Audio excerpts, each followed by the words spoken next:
Bismillahirrahmanirrahim.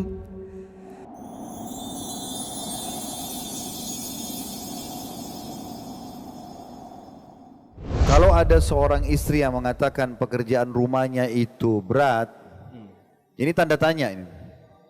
Rumahnya seluas apa? Luasnya seluas apa? 1 hektar kah? Luas rumah umumnya orang, tipe 36, tipe 60, jarang sekali umumnya orang ya, punya rumah besar itu jarang. Ada, tapi jarang. Kalaupun ada, dia juga yang menikmatinya. Dan dia hanya berputar-putar dari kamar tidur ke ruang tamu, ke meja makan, ke dapur. Apanya yang berat itu? Ini dulu kita perlu perbaiki persepsinya. Jadi kalau ada wanita yang mengatakan pekerjaan rumah, mencuci, menyapu, memasak dan segala macamnya adalah sebuah hal yang berat, ini keliru. Tidak ada tantangannya. Semua di depan mata. Mana lebih besar dengan laki-laki yang keluar, resiko cuaca, resiko kecelakaan, resiko jiwa bisa diganggu orang, bisa bahkan sampai mengorbankan nyawa karena cari nafkah. Ya. Buru-buru kasar itu luar biasa mereka, ngangkat batu. Ya, tidak peduli lagi tentang masalah tulangnya nanti bermasalah, urat saraf terjepitkah, kulitnya terbakarkah. Mereka sudah tidak peduli lagi. Jauh lebih berat laki-laki itu. Ini diperbaiki dulu persepsinya. Plus lagi Allah ringankan, karena tugasnya di rumah, nggak usah ke masjid. Di rumah aja sholatnya, itu lebih afdal. Laki-laki karena manusia luar, silakan di luar rumah, sholat di masjid. Nggak usah urus jenazah, nanti laki-laki yang urus jenazah. Nggak usah cari nafkah, nanti laki-laki yang cari nafkah. Nggak usah berjihad, laki-laki yang berperang. Apanya yang berat? Berat di mana ini? Orang cuma berkisar-kisar di rumah saja. Dan juga Nabi SAW memang diceritakan di dalam banyak hadis beliau. Di antaranya kalau saya melihat setiap istri faham betul hadis ini, lalu berpegang teguh sampai ajal datang saja, udah luar biasa punya tiket surga ini. Kata Nabi SAW, istri manapun yang sholat 5 waktu, sholat 5 waktu saja, subuh, duhur, asar, maghrib, isya, nggak disebutin qobliyah dan ba'diyahnya, nggak disebutin sholat duha, sholat tahajud, sholat wudu, taubat, nggak disebutin. Nabi SAW patok istri manapun yang sholat 5 waktu, itu aja azan sholat, masing-masing 10 menit maksimal. Kemudian yang kedua, puasa Ramadan, nggak disebutin puasa sunnah, nggak ada Senin Kamis, Ayyamul Bid, nggak ada. Puasa Ramadan saja setahun sekali. Kemudian yang ketiga, mentaati dan melayani suaminya dengan baik. Yang ketiga ini, setelah haknya Allah 2, kemudian haknya suami yang ketiga. Jadi dia sholat, haknya Allah, dia puasa, haknya Allah, kemudian dia mentaati dan melayani suaminya dengan baik. Kecuali pada saat sang istri meninggal, dia boleh pilih dari 8 pintu surga, yang mana dia mau masuk. Dia bisa pilih pintu tertinggi, derajat tertinggi. Ini derajat tertinggi di surga, itu dihuni oleh 4 golongan. An-Nabiyyin, para nabi-nabi, dan saya sama teman-teman sini sudah tertutup, karena terakhir Nabi Muhammad SAW. Tidak mungkin kita jadi nabi lagi. Kemudian Siddiq, orang yang jujur, semasa hidupnya nggak bohong. Semua sahabat dikenal dengan orang-orang yang terpercaya, tapi yang dapat gelar Siddiq ini siapa? Abu Bakar. Walaupun yang lain jujur, tapi Siddiq ini luar biasa. Nggak mudah mendapatkannya. Jujur dengan keimanannya, penuh dengan keyakinan tentang kebenaran apa yang Allah dan Rasul sampaikan, tanpa ragu sedikit pun. Abu Bakar itu siap mendustakan matanya. Kalau Nabi SAW bilang, ini tembok warna hitam hai Abu Bakar, dan tembok itu putih, Abu Bakar bilang, Rasulullah benar, mata saya yang salah. Itu luar biasa saking kejujurannya terhadap keimanan. Yang ketiga syuhada, mati syahid, dibunuh dulu oleh musuh melalui proses pembunuhan, baru mati syahid. Yang keempat ini masih terbuka buat kita laki-laki sini, orang-orang saleh, modalnya ibadah dan air mata kepada Allah, itu boleh. kita harus menjadi salah satu dari 4 golongan ini untuk masuk surga tertinggi. Perempuan cuma 3 tadi. Salat 5 waktu, puasa Ramadan, taati dan layani suaminya. Dia boleh pilih yang mana dia mau masuk. Ini satu hal yang harus betul-betul direnungi oleh setiap muslimah. Peluang bahagia di dunia dipenuhi kebutuhannya melalui hukum Allah. Allah wajibkan suaminya untuk memberikan dia makan, minum, pakaian, tempat tinggal, ya, keamanan. Wajib berdosa suami kalau tidak lakukan semampu dia.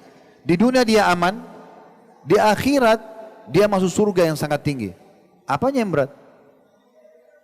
Maka setiap muslimah harus menggunakan akal sehatnya memikirkan masalah ini. Kita juga sebagai laki-laki sini harus kita selalu tekankan itu pada istri kita. Berikan pemahaman yang baik. Bahwasanya ini pintu surgamu ini. Kunci surgamu ada di sini. Kalau kita simpulkan di mana kunci surga, di suaminya. Cuma 1 orang saja. Allah subhanahu wa ta'ala tidak membuka pintu poliandri buat perempuan. Perempuan tidak boleh punya 2 suami. Karena kalau 2 suaminya, itu namanya poliandri. Ya, kalau laki-laki kan poligami. Kalau ini poliandri. Kalau perempuan punya 2 suami, dua-duanya tuangkan sperma, lalu hamil, siapa ayahnya? Tapi kalau laki-laki poligami, walaupun istrinya semuanya hamil, tetap jelas siapa ayahnya. Maka Allah tidak membuka pintu poliandri, justru bentuk kasih sayang pada wanita tersebut. Artinya kamu fokus ke 1 orang saja. Ini aja suami kamu ini, kemas baik-baik dia, layani dia, penuhi kebutuhannya, patuh sama dia. Kalau ada pelanggaran ingatkan baik-baik sampai ajal datang saja, maka tiket surga sudah dapat. Maka ini poin perlu digarisbawahi. Itu dulu. Sisi yang lain tadi pertanyaannya, apakah memang itu kewajiban bagi seorang wanita? Saya pernah dengarkan 1 orang syekh dari Kuwait, saya nggak usah sebutin namanya. Beliau pernah menyampaikan di salah satu ceramahnya, kalau wanita tidak punya kewajiban untuk mengurus rumahnya. Jadi wanita itu kalaupun membersihkan, merawat rumahnya, masak, cuci baju, urus anak, itu karena bentuk ketaatan sama suaminya. Tapi asalnya itu tidak ada kewajibannya. Subhanallah, saya tanyakan fatwa ini kepada para ulama, diantaranya saya langsung tanyakan kepada Dr. Saleh Suhaimi hafizahullah, apa benar Syekh bahasa seperti ini? Karena banyak istri menyalahgunakan. Itu sudah diterima dalam bahasa Indonesia, digunakan fatwa itu seakan-akan, tuh kan saya nggak wajib kok urus rumah, saya nggak wajib kok untuk masak, saya nggak wajib kok bersihin rumah. Maka beliau mengatakan itu fatwa betul-betul salah, dan banyak ulama membantah fatwa itu. Istidlalnya, beliau mengatakan pada saya, dalilnya adalah riwayat Asma binti Abi Bakar radhiyallahu anhuma. Ini wanita yang mulia menikah dengan Zubair bin Awam, dan dia menceritakan, kalau saya mengurus semua kebutuhan Zubair di rumah, membersihkan rumah, mencuci pakaian, bahkan kata Asma, saya mengambil air yang saya pikul di kepala saya dari tempat yang jauh, dan saya juga menggantikan sepatu kudanya Zubair. Dan itu ditahu oleh Nabi SAW, Nabi membenarkan. Jadi kalau ada orang mengatakan, oh itu tidak wajib buat saya, ini hanya mau lepas dari kewajiban dia. Lalu bagaimana teman-teman sekalian supaya kewajiban kita jadi ringan? Baik kita laki-laki dengan mencari nafkah, melindungi, ya. Bagaimana supaya kita ikhlas? Hasil keringat kita, kita biarkan istri dan anak kita yang menikmatinya. Bagaimana juga seorang istri menikmati rumahnya? Setiap jengkar rumah dia tahu adalah kewajiban dia menjaganya, maka dia merawatnya. Caranya sederhana, nikmati saja itu. Nikmati. Kita bekerja cari nafkah, ini laki-laki nikmati saja pekerjaan, yang penting halal. Lalu kita niatkan untuk mencari pahala dengan memberikan kepada istri. Begitu juga sang istri, merawat rumah, ya, mengurus, masak, menyapu, mengepel, walaupun ya ada tambahan keringanan lagi. Dibolehkan bagi setiap muslimah di saat suaminya mengizinkan untuk memakai tenaga pembantu rumah tangga. Para ummahatil mu'minin ridwanullah alaihinna, Aisyah, Ummu Salamah, mereka punya pembantu. Waktu disebarkan isu perzinahan Aisyah dengan Safwan secara dusta oleh Ubaidillah bin Abi Salul, kepala munafikin di Madinah, maka Nabi SAW waktu itu belum terima wahyu. Benar nggak sih gosip ini? Kalau istri beliau berzina, Maka beliau diskusi dengan beberapa sahabat, diantaranya Ali bin Abi Thalib radhiyallahu anhu. Dan Ali mengatakan, ya Rasulullah, orang yang paling dekat dengan Aisyah pembantunya. Tanyakan pembantunya, karena itu orang yang tiap hari bersama-sama dengan dia. Kita enggak sedang cerita tentang masalah kisah ifk, kisah tentang fitnah itu, tapi kita ambil saksi bahasan Aisyah punya pembantu. Ummu Salamah juga disebutkan begitu. Nabi SAW pernah di rumah Ummu Salamah memanggil-manggil pembantu Ummu Salamah. Lalu pembantu itu tidak datang. Maka Ummu Salamah datang ke kamar pembantu lalu melihat dia sedang bermain dengan domba kecil. Maka kata Ummu Salamah, mengapa saya mendengar Rasulullah SAW memanggilmu, namun kau tidak menjawabnya? Maka kata pembantu tersebut, demi Allah saya tidak mendengarnya. Lalu dia datang kepada Nabi SAW mengatakan, ya Rasulullah, demi zat yang mengutus anda dengan kebenaran, saya tidak dengar panggilan anda. Maka kata Nabi SAW, kalau bukan karena qisas, ada balasan hukuman di fisik, saya akan hukum kamu dengan kayu siwak ini. Tapi saksi bahasannya ada pembantu Ummu Salamah. Ini keringanan yang lain lagi. Kapan dia kerjakan dengan tangannya sendiri, jauh lebih besar pahalanya. Riwayat yang sahih menyebutkan tentang anak Nabi SAW, wanita mulia, salah satu dari 4 pemimpin surga, Fatimah radhiyallahu anha al-Batul, di mana beliau pada saat melihat Nabi SAW memiliki banyak harta rampasan perang, termasuk tawanan-tawanan perang dari kalangan wanita. Maka Fatimah datang lalu mengatakan, wahai ayahku, wahai Rasulullah, lihatlah tanganku, sampai memperlihatkan kedua telapak tangannya yang sudah banyak terkelupas karena sibuknya mencuci baju, membersihkan rumah, merawat suaminya Ali, merawat anaknya Hasan dan Husain radhiyallahu anhum. Maka Fatimah bilang, ya Rasulullah, tolong kasih saya satu orang dari budak-budak itu supaya bisa membantu saya di rumah. Apa yang terjadi?